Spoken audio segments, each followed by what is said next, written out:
ছিল ঘন সবুজ জঙ্গল। সেই জঙ্গলে অনেক পশু পাখি মিলেমিশে থাকত, কিন্তু তাদের মধ্যে সবচেয়ে শান্ত আর ভদ্র ছিল এক হরিণ, আর তার মন ছিল একেবারে পরিষ্কার। একই জঙ্গলে থাকত এক ধূর্ত শিয়াল, তার নাম কুটিল।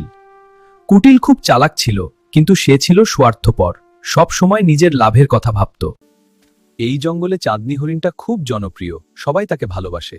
যদি আমি তার সঙ্গে বন্ধুত্ব করি তাহলে আমারও লাভ হবে।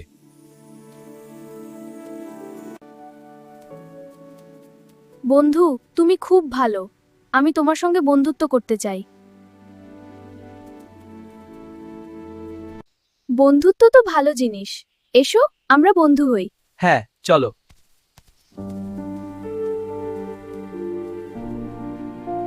কিছুদিন সব ঠিকঠাক চলল। তারা একসাথে ঘুরত, খেত, গল্প করত। কিন্তু কুটিলের মনে ছিল অন্য চিন্তা। জঙ্গলের বাইরে গেলে তো বিপদ হতে পারে।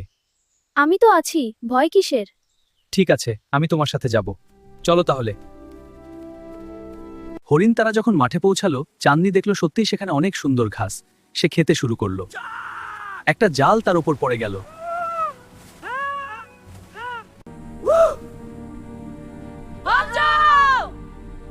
এটা শিকারের ফল।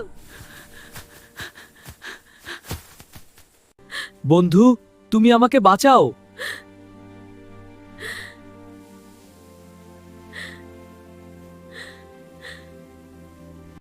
আমি তো শুধু তোমাকে এখানে এনেছি, এখন তোমার ভাগ্য।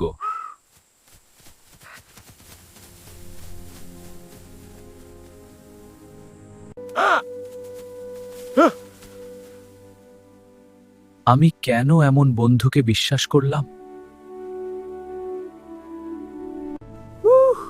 কি? আমি আসছি। টুনি, তুমি এলে? হ্যাঁ, আমি দেখছি, চিন্তা করিস না, আমি সাহায্য করছি। ধন্যবাদ টুনি। আমিও সাহায্য করব। ঠিক আছে, একসাথে করি। চাঁদনি, ভয় পেও না, আমি তোমাকে বাঁচানোর চেষ্টা করব। আমি ভীষণ ভয় পেয়েছি। আমি এখানেই আছি, একসাথে চেষ্টা করলে পারবো। হ্যাঁ, চলো এগিয়ে যাই। ঠিক আছে, আমার সাথে থাকো। ও হে কুকুরেরা, এদিকে এসো, শিকারী এসেছে।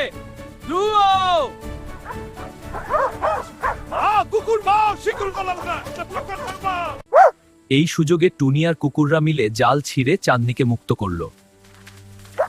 চাঁদনি মুক্ত হয়ে হুহু, দেখো কাকে জালে আটকা পড়েছে। শিয়াল, তুই এটা করেছিস? হ্যাঁ, আর সবাই এটা জানবে। লজ্জায় লুকাতে হবে এখন। হুপ, দেখো আমার ফাঁদে পড়েছো। আমাকে ছেড়ে দাও। আচ্ছা ঠিক আছে, মুক্তি দিচ্ছি। শুনেছ, শেয়ালটা হরিণটাকে ফাঁদে ফেলেছিল। আমি লজ্জায় মরে যাচ্ছি।